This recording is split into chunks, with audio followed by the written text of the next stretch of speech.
Hey everyone, welcome to another video. In today's video, we'll be talking about a couple more things that the developers have teased over on streams in the Discord and stuff like that. If you guys have yet to check out my video from yesterday, be sure to check that video out. Thank you guys for all the love on that video, of course, and I did change my mic settings a little bit because some people were complaining about that, so I did go in and make some adjustments, so hopefully I do not sound as bad. I didn't think I sounded terrible, but I guess here we are. Shout out to my Discord and community members, by the way, for gathering these screenshots and such, because I honestly did not have the first clue that this was a thing, but shout out to the community for helping me make this video. So we have a couple of screenshots here today. Let's just get into things right away. First up, we have a screenshot that is basically talking about the new spells that we saw yesterday and the fact of the matter that they are utility-based spells, and the school you weave into depends on the utility of the spell. So for example, right, fire is a shield countering school. If I duel into fire on whatever school I'm on, I'll probably get, shield counter utility on that spell. Then Cam or King Hephaestus also confirmed that the dual school Pierce Jewels are not going to be craftable with Dreamwater, and they'll have their new recipe. Now, I feel like we all saw this coming, right? It's a new update. It's a whole new yearly expansion. I don't know why they'd use the last year's world currency with a new update. Doesn't really make a whole lot of sense to me. What we know so far about the dual school Pierce Jewels is that you have to do your weaving quests and you have to be a certain weaving level to even get those jewels made or craft them. That's what we know so far off of the screenshots and the information from yesterday's video. Then next up, we have a screenshot with Rapbeard in it. Now, Rapbeard is essentially teasing the fact of the matter that the new spells are going to have various pip costs. Now, this is going to be interesting because what we've seen the past 2 years with Novus and Wallaroo is the spells are always 5 pips, right?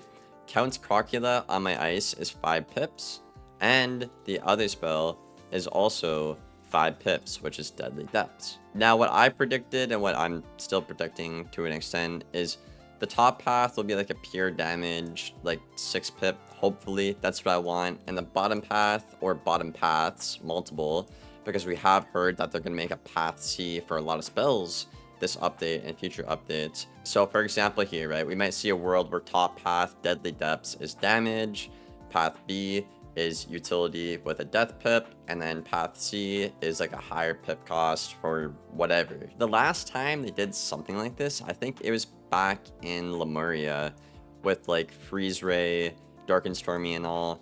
Basically, you could pick your shad from being 6 pips, 7, or 8. Honestly, I really like this, both in PvE and PvP.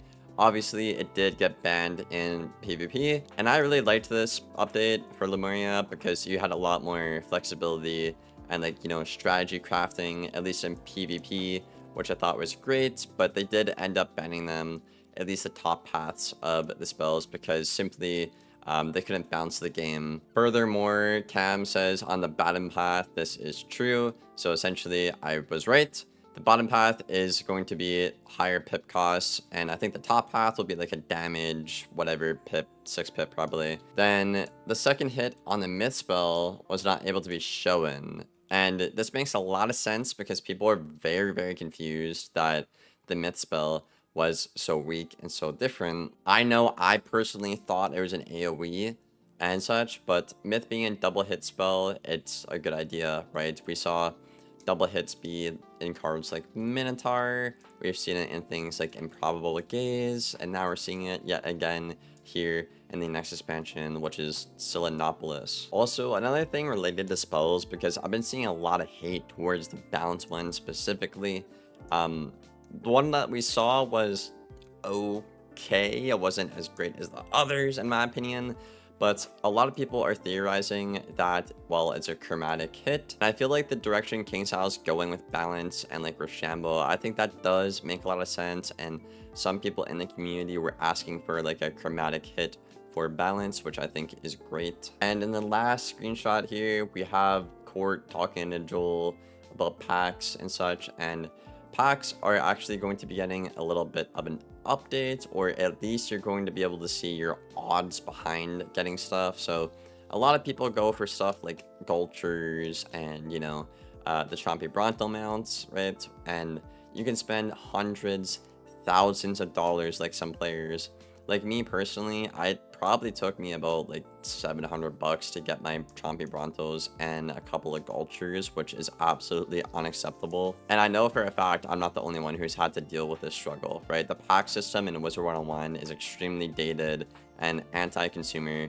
It's just really, really bad. So at least they're trying to make an update to it and, at least make players aware of their odds and stuff like that, which I think is really, really good. I'd like to see a pack system audit. That might be a hot take, but you could leave packs in the game, but at least make the individual things in the pack be in the crown shop for like a higher price. If you're going for a Gulcher mount in the Gulcher pack, you generally don't care about all the garbage housing items and pet snacks that you're getting in there. You want your Gulcher mount, right? So basically you could just buy the Gulcher mount for like 15,000 crowns instead of doing the pack. But if you're feeling lucky, you could do the pack and maybe save some crowns, right?